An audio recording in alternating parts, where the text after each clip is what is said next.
Well, this it's a story of a Marathi professor. Marathi is a language spoken in Maharashtra. So, of a Marathi professor who was teaching Marathi in Aligarh, which is in the north of India, where nobody speaks Marathi. He was also the chairman of the linguistics department there, and he was a respected poet, a man of culture, uh, but he was, towards the end of his tenure, after nearly 30 years of serving the university, he was caught in a sting operation having sex with a male partner, that to a rickshaw puller, that to a Muslim. And that sort of sparked off this curiosity in a rookie reporter. Otherwise, these things go unreported. He was suspended for being gay, for being immoral, and a rookie reporter sort of stumbled upon this story and took it on. And so, for me, the film is about this unlikely friendship between these two men. And through this friendship, through three interviews, you sort of discover various layers to the story, to the man. And you discover that, his life is not defined by his sexuality. It is defined by longing. It is defined by a need to be alone, to be left alone.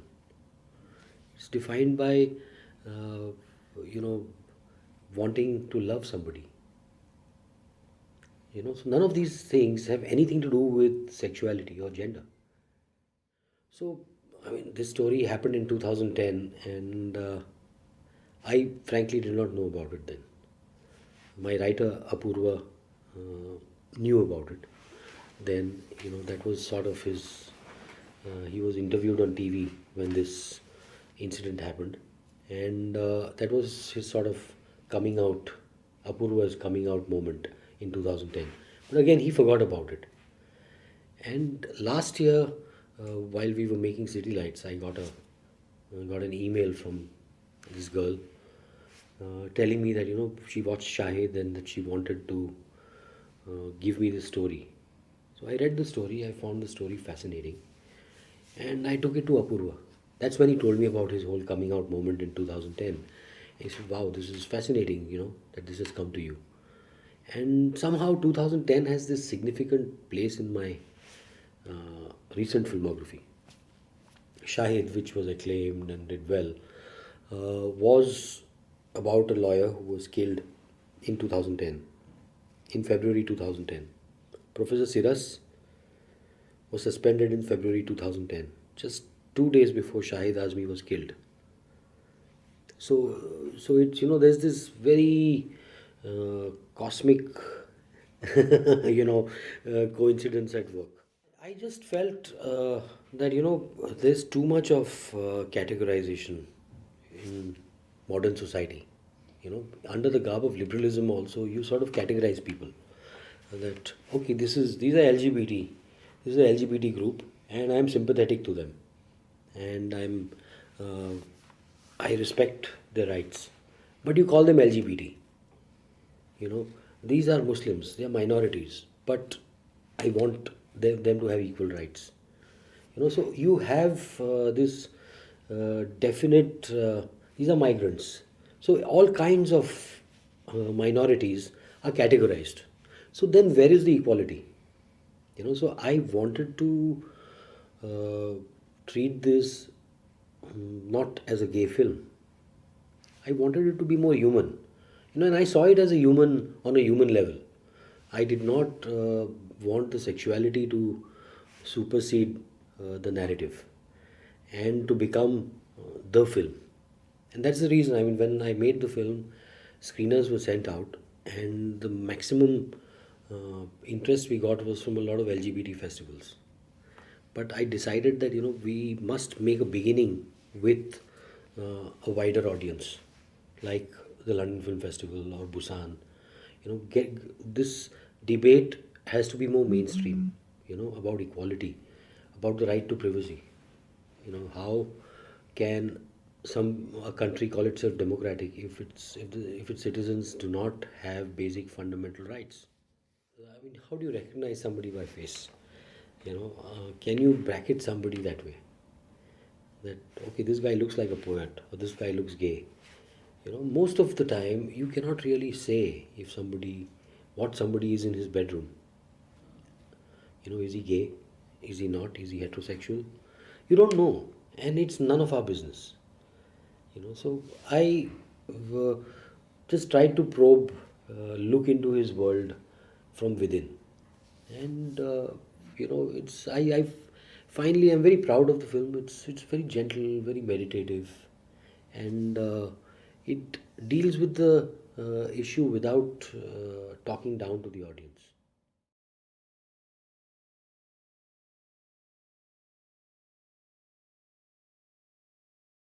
We forgot about him. And that's the thing about news today. That today it's news, tomorrow it's somebody else's private grief. So it was over after his death. While he was fighting the case with the university, he was this poster boy for gay rights. And it was that brief window where homosexuality was decriminalized in India. So he was a poster boy then for gay rights, and nobody looked at the bigger picture even then. Although the case was won on the basis of this right to privacy, not on the basis of his sexuality, but nobody looked at the bigger picture. I sometimes feel that activists also wear blinkers. They approach everything from the point of view of those small window of guidelines that they set for themselves, their parameters, uh, guide everything. So that decision suddenly looked like it was in favor of gay rights. That wasn't. I mean, that intolerance, homophobia, did you deal with that? No. You're still dealing with it on a day to day basis, and it's getting just worse. We are becoming an intolerant world, and I'm not, I will not target India or say that India is getting intolerant, because the world is intolerant. We are living in a terribly intolerant world. Look at what is happening around the world, everywhere. I mean, look, the US, there's madmen going on rampage in mosques, in schools. It's completely out of control. I think it's short-sighted policy that is political policy that is not inclusive. We become inclusive when it's convenient, and so you keep including and excluding groups. So you start grouping people, and so one person benefits more than the other. The other one feels more entitled. The other one feels less entitled, and that lack of entitlement leads to differences. It leads to groupism. It leads to clashes. So I think it is more.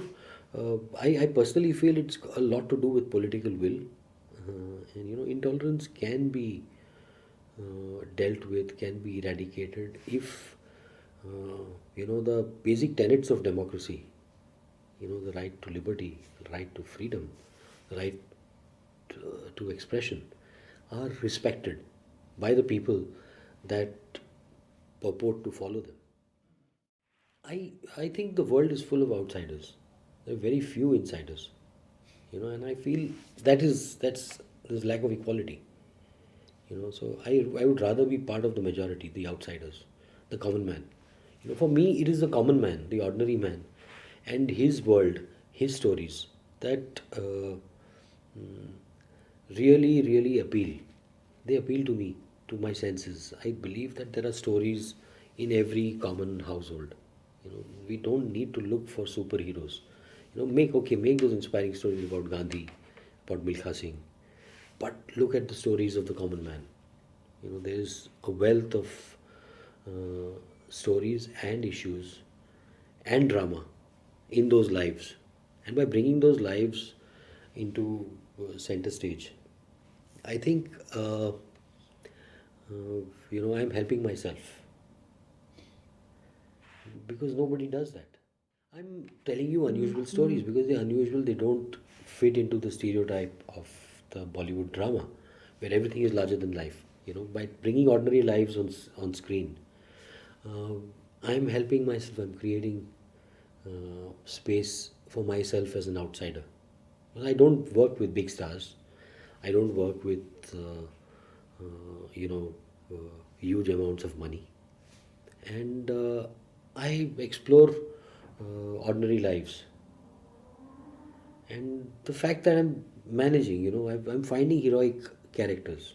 Like Shahid Azmi was as heroic as they get. Nobody wanted to make a film on him. They said, why would I make a film on an ordinary young boy who lives in this small little house, tenement almost, in Kurla, and he's Muslim, for heaven's sake. Why do you want to make a film on him? So I'm always asked this question: Why do you want to make this? And my answer is only why not. I mean, there's so many stories. See, there's this bankruptcy. Nothing more profound than why not. Yeah, nothing more profound. I'm quite a practical person actually. I talk to people in their language. I'm not. I don't see myself as this very highly deep intellectual who is deep thinking. I follow my gut. I follow my characters with my heart. So I'm sentimental at times in my films. You can see that. But that's how I make films. I'm sentimental. I'm emotional. I'm an ordinary man. So I express myself through these people who I feel are like me, or like people that I meet every day. And so when I talk with people who are funding films, I talk in their language.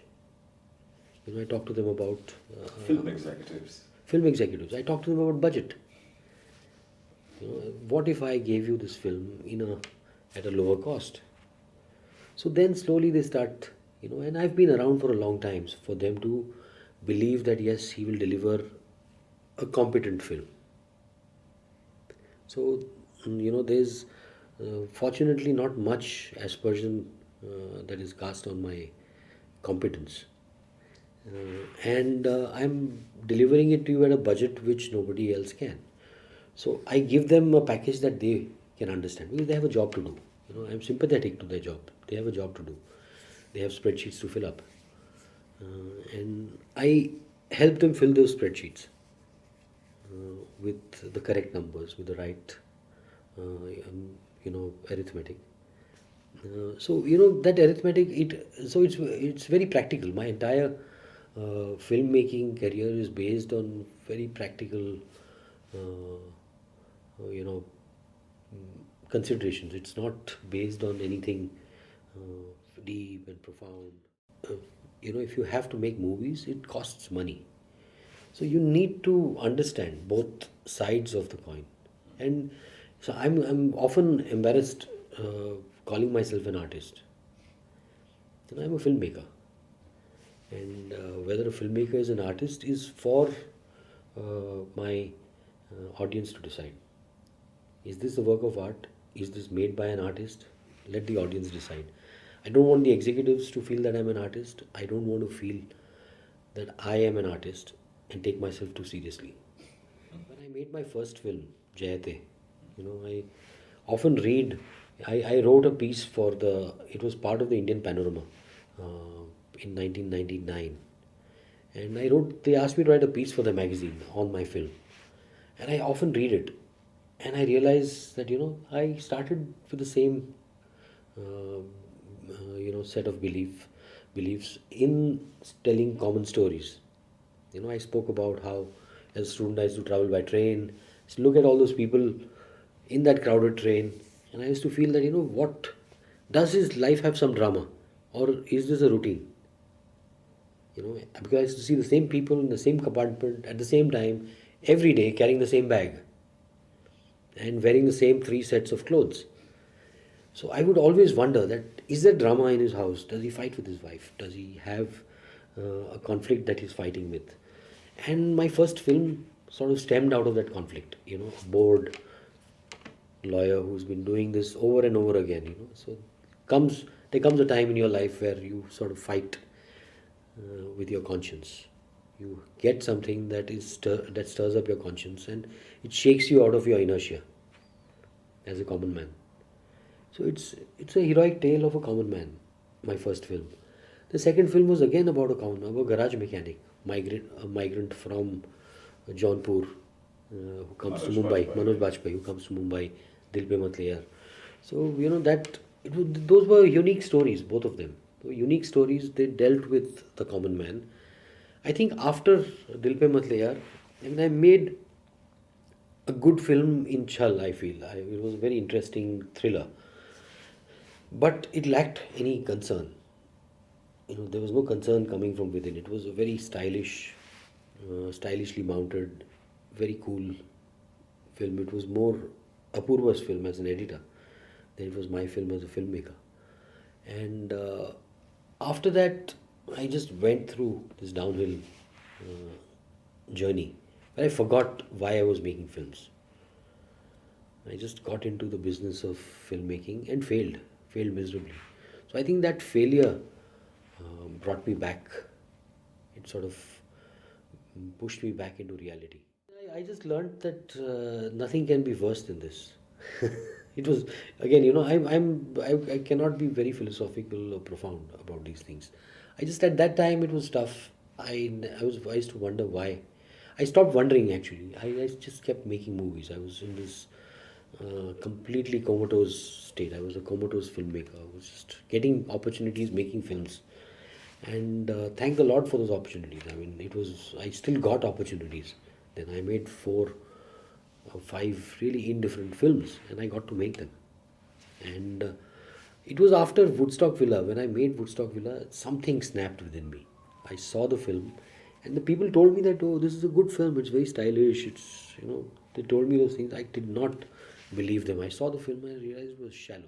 Yeah, it was not a, it was a, but that really shook me up. That film shook me up, and I just left the city. I spent 3 years in complete oblivion. I had saved up some money. I was living in a village, so there was not much that you needed to sustain yourself there. You could buy local vegetables from local. You realize that life can be lived very simply. It can be lived simply, it can be austere, and yet it can be a lot of fun. So I used to cook regularly, and to be fair, my wife was working.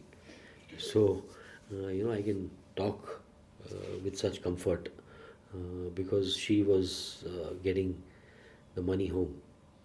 But we were living in the village, we were living an austere life. And I started blogging. That's when I started blogging. And my blog was called Oblivion. Then I used to write on a site called passionforcinema.com, which is like this early days of India's this new wave, this new independent filmmakers. It was like a club for them, and where they vented out all their angst on the state of cinema in India and other things. So that gave me a lot of expression. It suddenly, I would write a blog, there would be angry responses, passionate responses, in favor of, against. There was a lot of debate. And that sort of started opening me up. I realized I'd become very tight. I wanted to be politically correct. I was trying to, not, I had no opinion left. I realized that, I had no opinion left. I was slowly becoming opinionated again. I was not voicing any opinions, and the result was, as I said, comatose. Nothing left. And then Shahid happened. It was all an organic process. That sabbatical, I never intended to start making films again. I decided that, I would take up some kind of social business. I started a social enterprise, and it's still running, and it was sustaining me, that social enterprise. And but Shahid's story, just sort of knocked at my door. It shook me out of that inertia. Films need not be about issues. Films need not be about a social, exploration of our times. They could be fantasies. They could be just wild comedies, but with some cinematic value. With cinematic value. They could be layered. They could be, there's you take films back with you. No? And I believe that's the time has come for that. For much richer content. Content that is not again categorized. So there is. I mean, the blockbusters will always exist. But in that also, you see Amir Khan, after having done Dil, Mela, Dhadkan, I'm not Dhadkan, Dil, Mela, all those kinds of films, you see the transition that he has taken in his career. His films are a balance of very sensibly tackled issues or characters, combined with good commercial sense. They're economically priced. His films are not expensive. I mean, Yeah, they are not. They are among the. I mean, I believe PK was made at a budget of around 35 crores. So, which for an Amir Khan film is peanuts, and with the amount of money it has raked in. So everybody is, I think, trying. Shah Rukh Khan also off and on does a Chak De India. He does a Swades. He's doing a Rais. So there is, Ranbir Kapoor also experimented with Bombay Velvet. He experimented, he's doing Jagga Jasoos with Anurag Basu. He's working with good directors. So everybody, I mean, is trying new things because that the status quo has to be broken. Even Salman Khan with Bajrangi Bhaijaan has he shifted from the pot boilers that he did 3 years ago. He's tried to fit into a sensible narrative.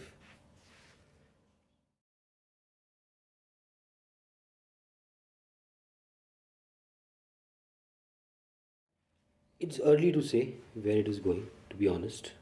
When people, if there was any reason to fear or to take corrective action, it was before the elections, when the country went out to vote. I believe that the country voted, got him into power. He made the right noises, he keeps making the right noises. I hope it converts into action. And, I hope he realizes that if he is the leader of one of the world's largest democracies, a democracy is not only about economic progress and prosperity and development. You can do all that, it's great. Protecting the fundamental rights of every citizen, ensuring equality amongst its citizens, allowing benefits of economic prosperity to percolate down to the lowest common denominator are more important than all the things that he keeps talking about around the world. Prosperity, development, prosperity, development. It's great. I would love that. It's that prosperity allows me to make my films. So I cannot be opposed to that prosperity, to that development model. But it also infringes at times on my fundamental rights, which I think it is his duty to protect. And so far, that's the thing where, if one has to measure performance, there's been a little bit of failure because of silence. There's been a deathly silence about any violation of this kind. So I would really want him to take a stand. Not that I expect him to, but I would really want him to take a stand about so many of the, this very, very polarized debate that is taking place in the cadres of his own party. I do get frustrated at times that, we are terribly scared. What are we scared of? That, a lot of my colleagues are scared. I mean, they have strong political opinion, they have strong views, and they are afraid to express them. Scared of some unknown, invisible backlash. I think by being scared of a backlash, we give ourselves too much of importance. We are not that important. And when you realize that you're not that important in the larger scheme of things, you can speak fearlessly. This fear is also a product of too much of excessive self importance.